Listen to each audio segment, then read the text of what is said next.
What's up, guys? Hope you're feeling alive right now. I'm Mike Keneally. And I'm Josiah Keneally, and we're your hosts. We are your host. And if this is your first time tuning in to Young Adults Today, we just want to say go back, check out some other episodes, and just subscribe, rate, review. Let us know what God's doing in your life, your leadership. And we hope that we're a blessing to you because you've not been nothing but a blessing to us. And Josiah, today we have an awesome guest that I think is going to shine some light on some forms of leadership and learning and development when it comes to pastoral ministry, leading young adults. Maybe you are a young adult and you're tuning in. So we just want to say thank you so much for that. But Josiah, we have a special guest on the other end of this conversation. Who is it today? We're joined by Matt Engel. Matt, how are you? I'm good, guys. How are you doing? We're hanging in there. It's 80 degrees. Hanging in there. It's October, which is bizarre. So we'll That's take it. nice. Yep, exactly. There's not 2 feet of snow on the ground yet, so you guys must be liking life. Yes, that's right. The leaves are falling. It's my favorite season of fall, and we're having fun. And if you're listening and tuning in, this conversation is going to be helpful to you in your leadership, in your ministry. Maybe you're on a college campus, maybe you're ministering to young adults, or just serving the vision of a local church. And this might be one that you want to share with your leadership team or senior leaders in your organization. Maybe your boss, you might say like, hey, I came across this and we should both listen to this and talk about it. Matt Engel is joining us. He's part of the team at Gloo. We're going to talk about data-driven decisions, data in the church, and really how we can understand people better. I think so many times it's like maybe we're trying to do quantitative analysis and we measure things like attendance or giving and budgets, and there's nothing evil or wrong with those things. But if we're honest, they kind of count themselves. They kind of measure themselves. Right. And we want to help peel back the layer and maybe look at things a little bit more qualitatively. How's the quality of our ministry? How are we serving the communities that we're positioned in? How are we, really understanding the people that God's placed before us to serve? And so, Matt, I don't want to steal your thunder. Can you take us to the place about your journey of life and leadership and how you joined the team at Gloo? Yeah, so my journey is unique, but I think everybody's journey is, especially when they're younger. So my undergrad is actually in criminology and criminal justice. Most people don't know that, and the ironic part was I wanted to get into that arena mainly because I didn't grow up in a bad neighborhood, suburban of area of Phoenix, but I had some friends that got busted by the cops for a couple of different things, and I'm like, man, if the cops would have known 6 months ago what was going on in the home, they would have been pastoring them. They wouldn't have arrested them. And that, again, that was an indictment. I didn't grow up in a bad neighborhood or any of that stuff, but I had friends that got into trouble, and it was like they wouldn't be going and having to have their parents pick them up from jail if the cops would have known like 6 months ago. So I got into that motion of like, is there any way we could get upstream from that perspective? So got my undergrad, played lacrosse at our university, worked hard, and then the Lord shut that door. It was like, nope, you're not going to get into law enforcement at all. And it was passed every test that you could think of except the one that I had no control over, which was my blood work. So I had to recalibrate, right? Coming out of college with a degree that now I can't actually leverage really. And so got plugged into a university and started working in what you guys would call probably enrollment management. We called it engagement management. So recruitment and retention of students. And basically we were given like full purview to just have fun. So I'm right out of college in this new role, just like rocking and rolling with a great team. And we're like, we just get to play. So I'm having fun. We're doing a bunch of crazy cool stuff. And lo and behold, we come into like understanding how important, the knowledge of our people, in this instance, our students, was with regards to successful alumni. So most churches really care about, hey, can we get people and keep them? When in all, what we cared about at the university was, hey, what about successful alumni? We know we could get students, we know we could graduate them, but were they successful in their relationships, vocation, finances? And were they actually productive members of society while they were there? And lo and behold, we kind of did a bunch of reverse engineering in a fancy way of looking for patterns of students And we found that, wow, actually patterns for successful alumni and unsuccessful alumni. So my local church asked, they're like, hey, Engel, that's pretty cool. Can you apply that into the local church? And I was like, I think so. So started doing the same thing. We just started looking for patterns. And if you think about the Old Testament, right, the prophets knew prophecy based upon pattern recognition. The smartest dude on the planet outside of Jesus was Solomon. What did he ask for from God? Was wisdom, which if you boil wisdom down, what is wisdom? Data. And so in this instance, it was like fascinating for us to be able to take our church and grow from, about 1,500 to close to 9,000 by just applying similar logic into ministry and beginning to know our people and having good conversations and intersections and pastoral moments with our people. And we also, because I like the numbers, we were also able to drop the average age of the congregation from about 43 down to about 36. So not only were we growing, we were getting younger, getting more relevant to the people that were in our community.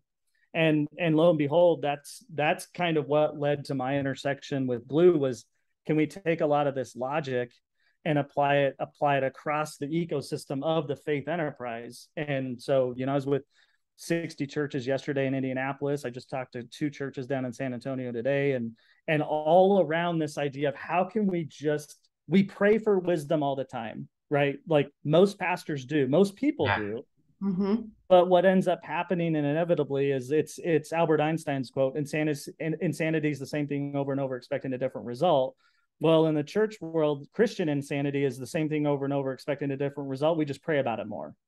So that's the beauty of what we get to kind of play with and what we're trying to begin to elevate as far as a ministry perspective. And that's just been my journey. Looking back, I see how everything's stitched together. But at the time, I'm like wrecked because I can't do what I thought I was going to do. Then I get wrapped up into this department that I don't really know what I'm doing, but we're having fun. Then my church is like, hey, this seems like there might be a good fit. And I'm like, I don't want to join staff at a church. You got to be kidding me. Like, I'm having fun. And then lo and behold, now I work for a tech company based in Boulder, working with churches that I don't know very much about tech. That means God has a sense of humor, Matt. Agreed. Based upon my face, he definitely has a sense of humor. Oh my word. Well, and I just want to explain to our listeners how we're having this conversation right now. We launched this nonprofit about 3 years ago, and one of my lifelong friends, Clint Reddy, he stood with us at our wedding. He's been one of the people that I've sought out just as a wise friend, counsel. Yeah. Anytime I've made a career pivot or thought about change, we've grabbed breakfast or coffee. And so we were talking about a change in his life, a change in our life. And he's like, oh, by the way, there's these 4 questions and we'll get to those later, but you got to connect with Matt. And Matt and I had a phone call, and like the perspective that he offered me is one different than I've seen the world before. So if I had one hope or goal or vision for having Matt on the conversation with young adults today, it's like, look, you're in Georgia or you're in California or you're ministering in Minnesota. How can we help you understand the times like the men of Issachar, but then know what to do? And I really think the conversation we're about to have has that potential. And so, Matt, one of the things that we're going to get into is, you mentioned it, data or data, tomato, data. And can we have you paint a picture of what is data or data, and how do you pronounce it, by the way? And then how is it used in the world, and how could we use it in the church? Yeah, no, that's good. So one I like to start. I know you kicked off with data driven. So one of the things that itches me the wrong way, that I'm typically like, don't say that, is we're spirit-led, Christ-centered, data informed. Okay. And there's a difference between data driven and data informed. In the for-profit world, data driven is a known commodity. It's a known thing. And it's a sexy term, quite frankly. It's like, oh, we're data driven. In the church space, we're spirit-led, Christ-centered, data informed. And the reason why informed is so important is because the spirit might actually tell us to go right when the data says go left.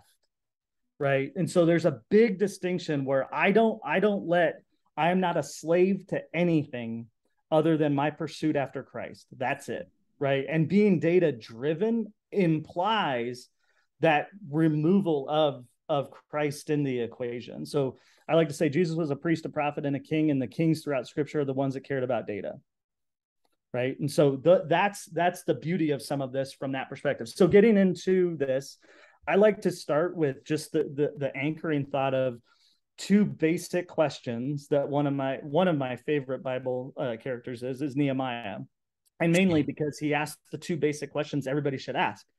You know, his brother and his friends walk around the corner. He's sitting there on the steps of the temple, and he's like, he looks at him and he says, "Hey, tell me about my people, and then tell me about the city." And as soon as he gets those data points, and that's all it was, here's what is going on. Our people are, for my Baptist friends, beaten, battered, and bruised, and the gates are all burning down, right? And so he gets that data, and then what he does with it, I think, has a massive opportunity for us as leaders in ministry.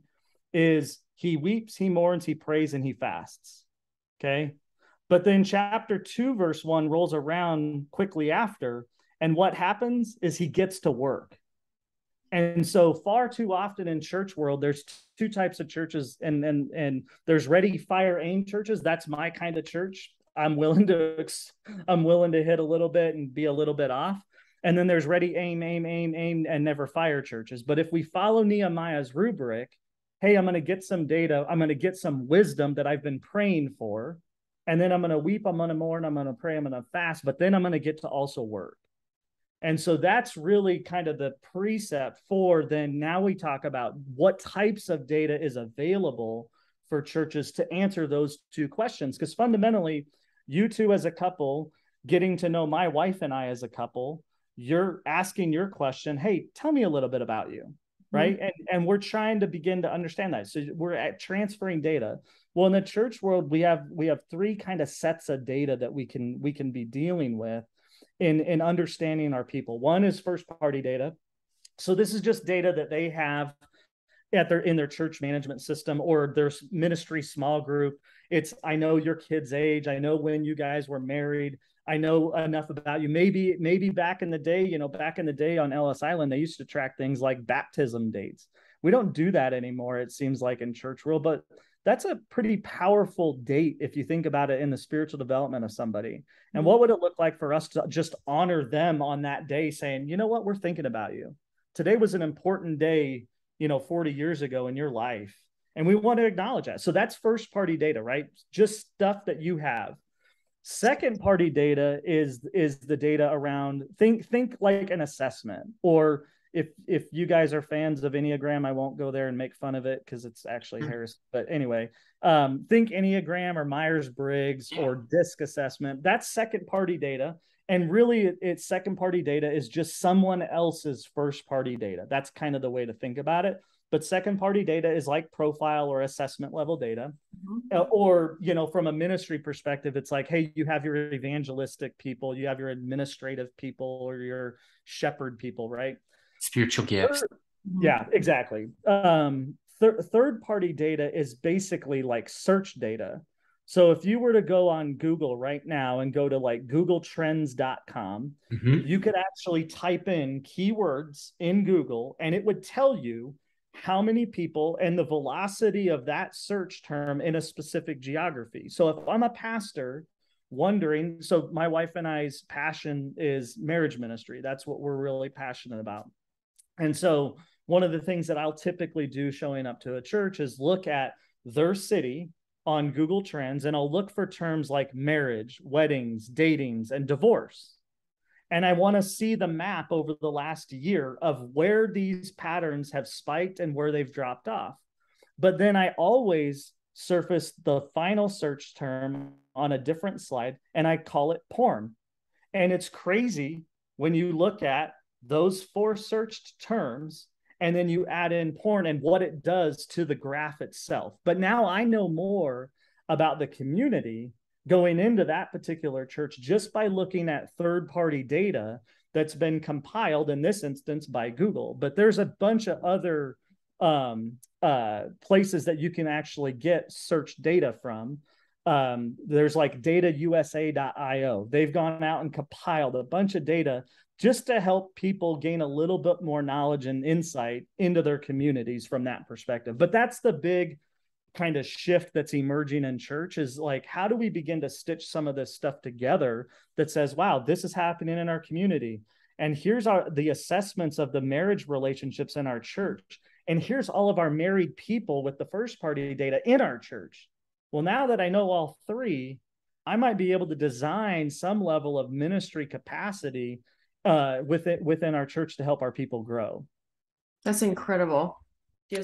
No, like when we talked on the phone too, I heard you just share, Matt, about like how one church that you had worked with, they looked at their ministries and prayer requests that had come in, and even looked at certain time of the year, like, oh, Minnesota, it's colder, people are more depressed, so maybe we should do a series on mental health. I'm just spitballing. Right. It's like, you can be led by the Spirit. You can also be informed to say like, wow, people are searching for divorce attorneys in a certain month of the year more than the previous month. And maybe next year or this year, this is a felt need. Right. And that's a great way to like do ministry, is to minister to felt needs in the community. Well, and if you think about it, right, what is the Lord really doing? Is he's working on people's hearts. Mm-hmm. And if you think about prayer coming from one of the deepest places in a person, which is typically their heart, what if we just started aggregating that data, aka prayer requests? We had staff prayer at my church every Tuesday at 9:00. And honestly, where that word cloud came from was from me getting frustrated with my executive team, going like, what are we praying for? Like, we had 3,000 prayer requests over 3 months. And I'm like, guys, what are we actually praying for? And everybody gave me this example. Oh, Engel, pat you on the back. You're silly. It's divorce and it's cancer and it's this and it's that. I'm like, no, quantify it for me. Like, I want to know, because I was taught as an expositor, verse by verse through books of the Bible. So once I dug into the data, I actually looked at all prayer requests. And again, I'm not a researcher, I'm not a statistician, and I'm not a theologian. I just happen to live in the nexus of all three of those intersection points. And so what I decided to do, what I thought was right, was, hey, I'm going to go through all 3,000, apply a standard naming convention that the prayer used, and then I added a couple other characteristics like gender and age, because we had that. And then I surfaced all the data and I popped it into a word cloud and was like, marriage was number 1 and health was number 2. And I'm now in this season, we're going through the book of Acts. So you guys tell me, where do I cover marriage in the book of Acts? Well, I cover it at Ananias and Sapphira, and they both died for lying. So that's my one topic. And then I can say, hey, guys, remember not to lie to each other, because it's in the book of Acts, even though the number 1 prayer request of our people over 3 months was marriage. But here was the fun part, is that was everybody. Directly relevant for your listeners was, I've repented from this, so don't judge me. When I cut that data by men under 35, the number 1 prayer request was mentorship and leadership. So I would regularly, again, I've repented, I would regularly say, hey, if you're under 35 and you're a male, get out of your parents' basement playing video games and get a job, get productive in society. Yet they're raising their hand in my church going, I'm looking for mentorship and leadership. Mm-hmm. But without the data, I would have never known that, even though we prayed over every single prayer request every week. Mm-hmm. Right. So now what we're starting to see is churches actually use that type of format to then push that back to the congregation that says, hey guys, here's the volume of prayer requests in this word cloud. Who in the church is willing to join our prayer ministry and just say a good thought right now? I've now lowered the bar of entry into ministry that every single person in the pew can actually jump in and do something without showing up on Monday and praying over all the chairs with, the 10 other people that are 85 years old that have nothing else to do. That was a joke, but you know what I mean. I should have warned everybody, like, my spiritual gift is sarcasm too. So Matt, I think it's so good. Like, I think you have an extremely unique vantage point, which I would consider you have an advantage point, but I think for all the other people, well, maybe just including myself, I view that as a blind spot of my own, of maybe, blanket statements, blanket prayers. Oh, we all have single people problems. We all have marriage problems. We all could be healthier. But to truly break it down when those prayer requests come in, and to realize, recognize, and repent where we need to, obviously, in our leadership, to just say, you know what, like, if there's a need and we see that need, then how can we help meet that need? And that's creating a workshop, marriage mentoring. Our church just did a financial workshop that they did on a Saturday morning. Like, hey, sign up. Lots of you are inquiring about, how do I spend my money? How do I save? And these are people of all ages in the church. So they catered to that one thing. Now, we all have the freedom to sign up. We all have the opportunity to attend, but to know that they saw a need, they listened to the people, and they're wanting to meet that need to help set up better kingdom-minded finances for giving, for home, getting out of debt, whatever that is and looks like. And you can use anything of whatever your church is up against. It could be marriage, all those different things. And I would just be curious, Matt, like, just talking about the 4 top questions that people in communities are asking. How can our churches utilize what you're finding to answer these questions? Like, what are the 4 things that just keep coming to the top of the search engine or whatever? Yeah. So, one, just to add on, here's my language that I use. We spray and pray a lot in church, and my job is to not do that. Mm-hmm. Like, I want to be intentional without actually saying everybody must do in order for it to be good. No, I want the right person to do the right thing for them in their context, because I know if I can do that, we're going to win as a church, versus right. I want everybody to show up because somehow volume makes me feel better. Mm-hmm. Right. So then back to your question on the 4 top themes, this really hasn't changed probably for the last now going at least on 3 years. The deck has maybe shuffled a little bit, but the number one thing right now in church world is marriage. That's just number one. Good. Number 2 is mental health, and that spans the spectrum of both married couples and single people, and it's getting worse as you get younger in age brackets. So I think in terms of generations, because that's the best way for me to cut data, is by generation. So boomers, less mental health struggles, but as you get into Gen X, then millennial, then Gen Z, it's getting worse. Mm-hmm. So those do tend to fluctuate, right? The younger you get, probably not likely as married. So marriage, mental health, parenting, and then leadership is number 4. And leadership disproportionately is resonating with that younger generation as well. So when we tie mental health and leadership together, there's a unique thing that I think that is being probably manifested, is this desire for community, and this desire for non-forced weirdness community, but authentic relationship community. Like, I don't know if you guys have done this at your church, but some of the old ways they would do like marriage mentors was like, we've got a bunch of marriage mentors and we're going to help assign you one.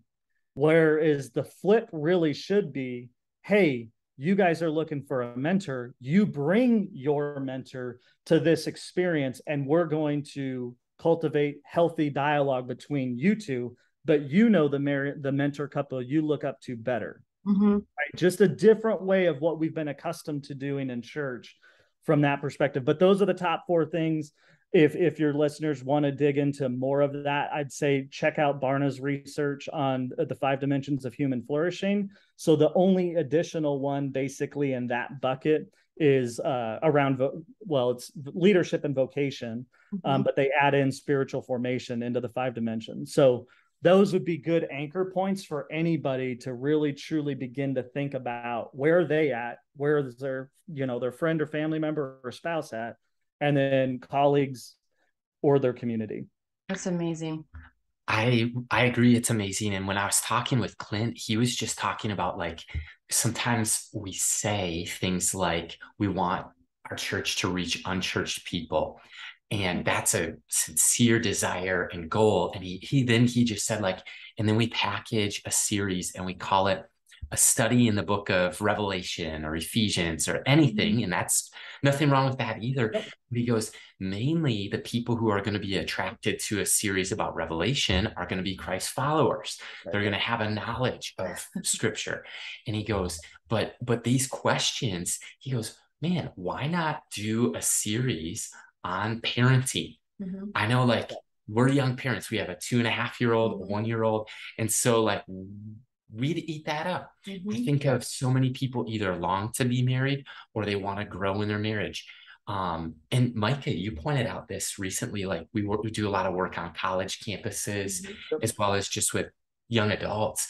And Micah said to me, she like elbowed me. She goes, somebody was at an event, got up, open Q&A, and her question was, how do I find a mentor? And Micah goes, that is the question of this generation. And so it's fun to hear then your vantage point of like the data would really affirm that. Yeah. And I know even specifically about generations, we had a fun question for you, Matt. Well, yeah, like I know that you're coming up on Gen Z and there's lots of research being done and we're in that, we're wanting to reach people in that generation, obviously. But what is data telling us about Gen Z specifically that the leaders should know, that the volunteers should know, that the church should know, lead pastors may be unaware of? What do we need to keep in mind when it comes to Gen Z? That's it. Yeah. So I'm actually digging into a lot of this stuff even right now, just because that is the question. And so what a couple of observations that I have, and most people wouldn't talk about it from this perspective, but there's a shifting. So a lot of people would say, you broke my trust. Okay. They think trust is something like glass that breaks. Well, trust actually is malleable. It's formidable. And trust shifts. And what's happened since the boomer generation down to the millennial generation is trust has been shifting each generation. And right now, what we're dealing with is we are dealing with a distributed model of trust. They no longer trust the institution like their grandparents did. They no longer trust the communicator like the Gen Xers did, or the high production value of all the lights and smoke, and the better the light show in church, the more I could trust it. Okay. What's happened now is exactly what Uber solved for when they launched. Okay. They didn't solve for a new way for me to get from point A to point B. What they solved for was trust. Because 2 days before Uber launched, I was still told never get into a car with a stranger. 2 days after Uber launches, I get into the car all the time. In fact, when I was in Indianapolis, called an Uber rider, got into a car with a stranger. He took me to the airport, paid him his fee and went on my way. So they solved for trust. Well, the next Gen Z right now is even further from that institutionalized trust. Okay. And so they're now looking laterally at 100,000 strangers that tell them, you can trust this place or this person or this series more so than they are the social media feed. And what they're looking for is they're looking for curation over creation. And what I mean by that is they're looking for almost this type of an experience. You guys are curating me into your podcast. You're not creating it. Okay. You're curating me into the equation. Why? Because your listeners are borrowing trust from me and pointing it to you. Okay. And so that's one of the big seismic shifts that's happening right now is trust is continuing to shift more and more toward a distributed model and less as this institutional trust norm than anything that's happening right now. So if we don't, as the church, begin to solve for that and understand that origination of trust is now distributed, you're going to lose this next generation. You're going to continue to build the model that we need more lights, we need better smoke, we need better this, when that's not what they're looking for. They're looking for authenticity and a lack of production. They still want excellence, but authenticity and a lack of production, AKA I'm looking for the distributed model saying I can trust this person. Wow. That's intense. Isn't that good? Isn't that fascinating? I overall was just soaking in what you were saying. And I think that if I had to say that the anthem of cryptocurrency when I was doing research on it was decentralization, right? And that's what I hear you saying is a desire of the next generation is like, hey, let's spread things out a little bit. And trust looks different. Totally agree. And I think of like some of I'm pointing at a TV, but like some of the apps that, like even YouTube, it says we recommend this for you or up next for you. And that's to your point of curation of Spotify. We have a suggested playlist. Apple Podcasts is like, if you like this, you'll probably like this.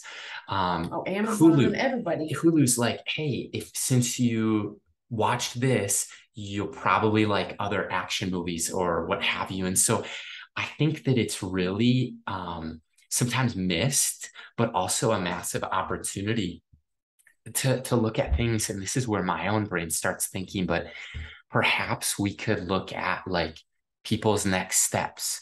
Hey, you were water baptized and or you responded to salvation. Like when are you signing up to get water baptized? Like, oh, you are looking for a mentor. Like, how about coming to this event where we're gonna introduce you to other people that might be a great fit? And I think that just the opportunity is massive, and very intrigued by your insights on the next gen. Yeah, the big thing for me is it butts up against the institution of the church that has to figure out and embrace that they no longer, and they never did, but because of trust, they could claim it, which was they owned, controlled, and governed everything in the church. And if you think, I'll say me, I don't know about you guys, but back when I accepted Christ, it was like I had to go through 25 different classes in order to get the badge that said I was able and equipped to go out and share my faith with my friend. Even though I did, without ever completing those classes, go out and share my faith with my friend. But the church wanted to own, control, and govern everything because they were institutionalized thinking.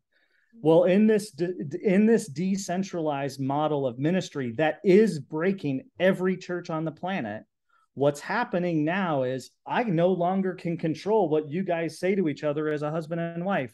Even though you come to my church and you went to my marriage class, I can't control you. I can't govern you. I can't own you from that perspective. But I used to think I could in that motion. Well, it was never true. So in this motion now, it is all about the decentralization of, are you a disciple making church or are you a disciple maker making church? And the latter one has massive ramifications on the big church because pre-COVID, hey, bring your friends and I'll pastor them. Post-COVID, gosh, I should be equipping you to do the work of ministry. That sounds biblical. I should be equipping the saint to do the work of ministry, right? Whereas prior to COVID, it was bring your friends and I'll do the ministry because I'm the pastor. I'm on staff. And now it's a threat to their identity. That's so good. You're spot on. And yes. I mean, okay, this is TikTok for a second, right?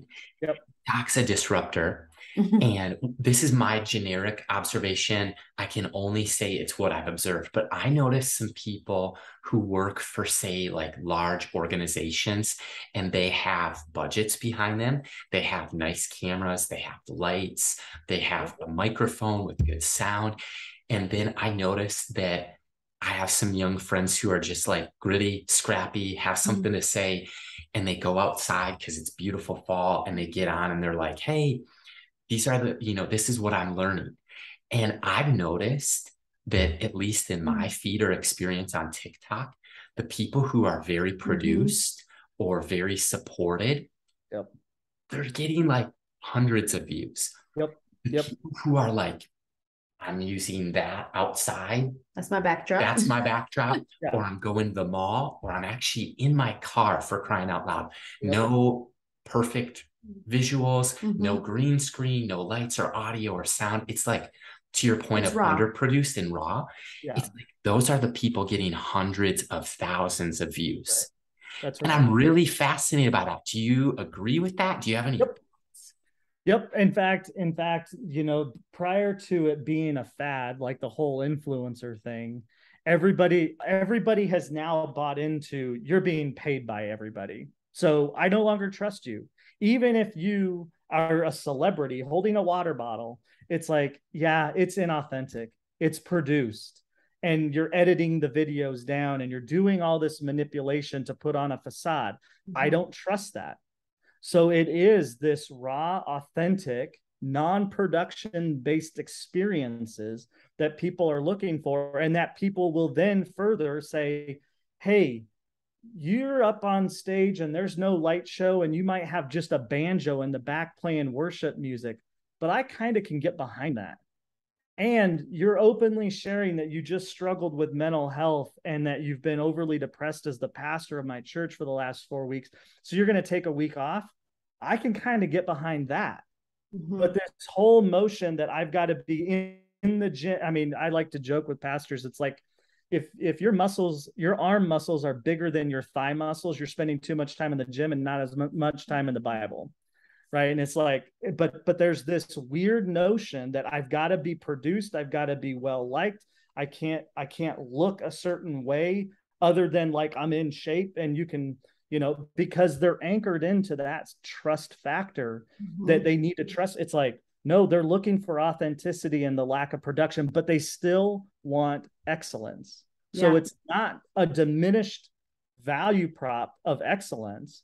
They don't want just the boombox up there like we did in our church plant, play K-Love on the radio and everybody sings the song and then we're going to get into Bible. If they're not looking for that, they're looking for authenticity and a lack of production, but still want excellence. Oh, that's so good. And leading into authenticity, Matt, are you ready for the 5 in 5 challenge? Hit me up. Ooh, okay. Here's question number 1. What is something that you're into right now, whether it be a hobby or what you find you doing on some spare time that you might have, hopefully you do, outside of work or ministry or the church world? So a couple things that we've been doing as a family right now is we go in spurts, and right now we're really into puzzles again. So we've got a couple of big puzzles and that we've been working on, like the 1,000 pieces, and they're really difficult. So it kind of gets us all around the table, and then we kind of joke with each other from that perspective. That's kind of been but again, that's cyclical. It kind of depends on that stuff. And probably the other thing has been helping my kids with sports. My daughter's a sophomore on the girls basketball team for her high school, and my son's in middle school just starting basketball himself. So they're into that. So just kind of helping them, kind of videoing them and showing them, hey, this is what I mean when I'm saying that your dribble's a little bit off or whatever. So those are probably a couple big things. And then I'm doing some massive amounts of research right now on this whole decentralized stuff that I find is fun from even a hobby. Like I said, I love what I get to do. So it's not really work when I love what I do. So I spend time researching stuff like that all the time. We need that. We really do. So your kids are in sports. You said you played lacrosse. Who do you guys cheer for? So we are a college sports team. Okay. I'll go for the Golden Gophers when I know they're playing a big game on Sunday. We're big U of M Michigan fans. So the two teams I will tell you I despise with every bone in my body: Ohio State and the university down south in Arizona, as I like to call them, the University of Northern Nogales Technical College, which is also known as U of A. Those two don't like. Everybody else, though, I can get behind. We like the Longhorns. We are just a big college sports fan. Like, we watch everything: football, basketball, baseball, girls softball. I mean, shoot, even swimming and water polo sometimes we watch. So that's fun. I love it. While you're doing your puzzles, right? Yeah, exactly. In fact, we're working on the puzzle right now for the Big House, University of Michigan, because I'm taking my kids and I to the U of M Penn State game this weekend. Oh, that'll be bonkers. Yeah, well, you will have at the blast. Big House.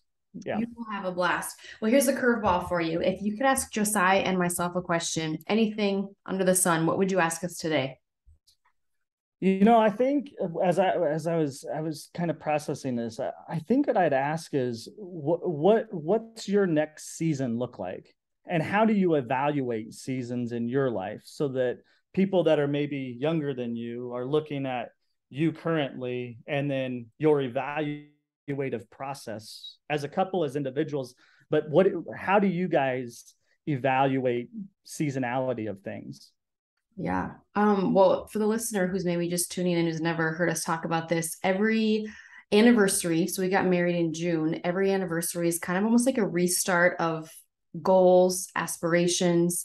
So we do a 1 year plan in the perfect world, a 3 year, a 5 year, 10 year. So we wanted to begin our marriage with the end in mind, and being in a season where we specifically are and have launched a 501c3 nonprofit. We're kind of in the season where we're in the grind. We're in the grind, and we know, because from fundraising to event planning to travel to making God's name known and building his kingdom and not our own. That's one thing that we always want to do, is make sure that he's on the throne of our heart, and the ministry which we're leading. So I would say that's one way that we kind of calibrate our seasons or recalibrate. We're also in a season of young kids. Yeah. So that's never going to go. We're going to be parents forever. So until Lord takes us home. So, and beyond. So I'm just evaluating, like, how do we not wish the seasons away, but how do we live present while preparing for the future and enjoying the now? It's like this tension of time that I think we're always trying to, I don't know, manage. It's not even balance. It's just, how do we manage the tensions in the season that we're in, while we don't want to wish it away? We have one teething, one that needs to start almost potty training, and one to sleep through the night. Like, those are my 3 prayers for them. Hey, that's good. That's real good. And it's real too. Right? Because then I'm like, oh my gosh, she'll be 18 and out of the house, and we sitting here wondering what happened the last 18 years. So I guess that's a portion of the answer, but I don't know if you want to take one step deeper. Joseph. For sure. My whole life, I always had the luxury or the ability to say yes to anything that I wanted to do. And just calendar wise, I made it work, especially as a single young adult. Like, availability, right? I did grad school at a young age. I was working. I had a very fun life. And then getting married, there's 2 of you. So you put your joint calendars together, and that was really easy.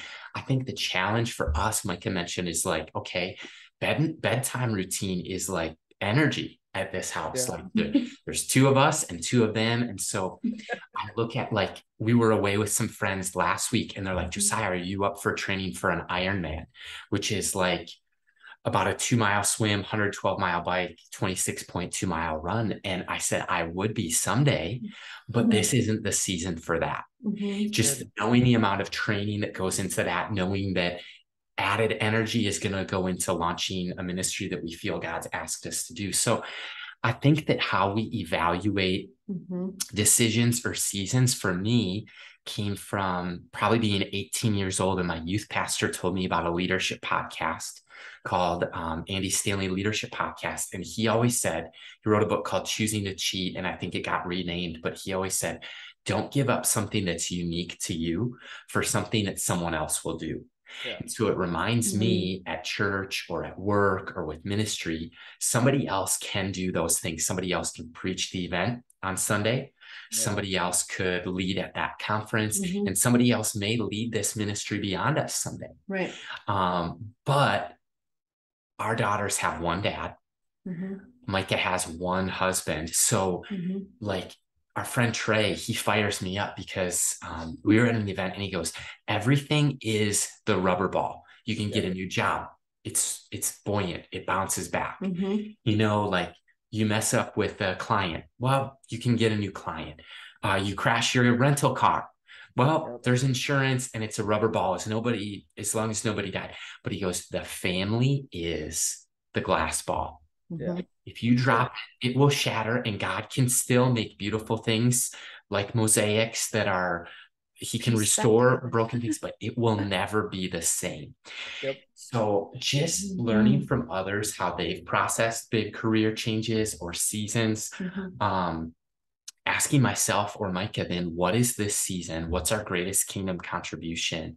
And what I tell myself, just because it fits on the calendar doesn't mean it fits with our values. So saying no to the right things, then I'm not overbooked or exhausted or overwhelmed to then be able to say yes when the God opportunity comes. Well, and just because I can doesn't mean I should. Yep. Filtering through that lens. So that's a great question. As you can see, we've wrestled with it.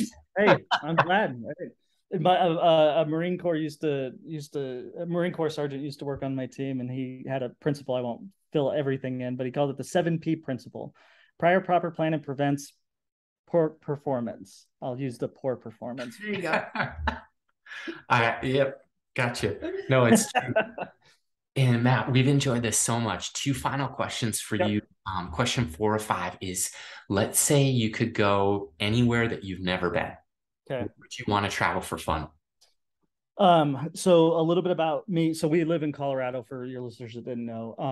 And so our backyard actually looks at the Rocky Mountains, and we can see the Rockies from the Front Range where we're at. And so one of the places I'd really like to go, because I find myself just at peace with the Lord in nature, is like Switzerland. With all the mountains and the waterfalls and just the varying climate structures that they have there, I think it'd be fun to kind of go there and just be in awe of like the majestic nature of nature in that setting. Having been able to experience the Rockies, there's even more divergence sometimes in places in Switzerland. So that's where I'd pick. That's amazing. All right, here's the 5 and 5. If you could leave the listener with one word of encouragement today, Matt, what would you leave them with? Yeah, so one of the things that I tell especially younger adults all the time is people find their place in this world through contribution, not just consumption. And so be thinking through the lens of how can you be a contributor more so than just a consumer. Continue to find ways to contribute value to other people.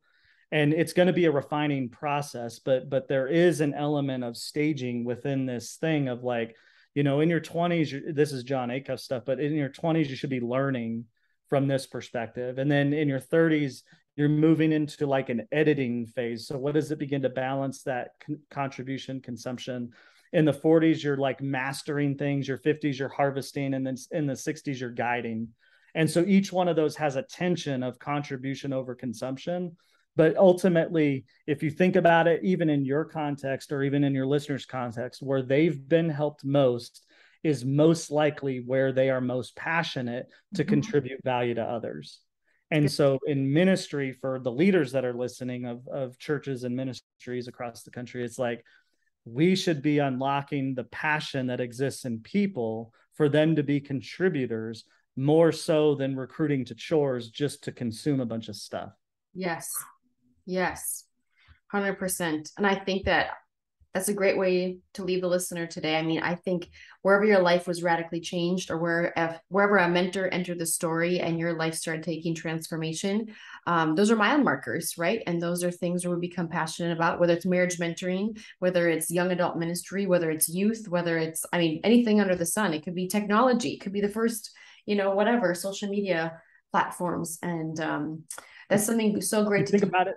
Yeah, sorry, real quick. If you think about it from biblical, right? Adam was put in the Garden of Eden to do a job into something that was already perfect. He was asked to contribute value. So if we are designed by God, which Scripture says we are, and created in the image, he's a contribution God. Therefore, we're architected for contribution. So we need more people embracing that idea in an honoring fashion, like Acuff lays out, versus I need to be the CEO right now. No, learn, edit, master, harvest, guide, right, in that structure. So it's been great with you guys. Appreciate the time. Oh, man, Matt, thanks for everything. And I pray and hope that the listener is left wanting more. And if you're like me and you're wanting to tap into some of those resources, of maybe check out Google Trends for the first time, maybe a next step could be have a conversation with your pastor or a mentor or some of your volunteers about these questions and what are people asking in your community? What needs do they have and how can we minister to them? But Matt, we'll link everything in the show notes, but thanks so much for your time. My pleasure, guys. Great to hang out with you here. Same. Have a wonderful rest of your day. Yep, you too.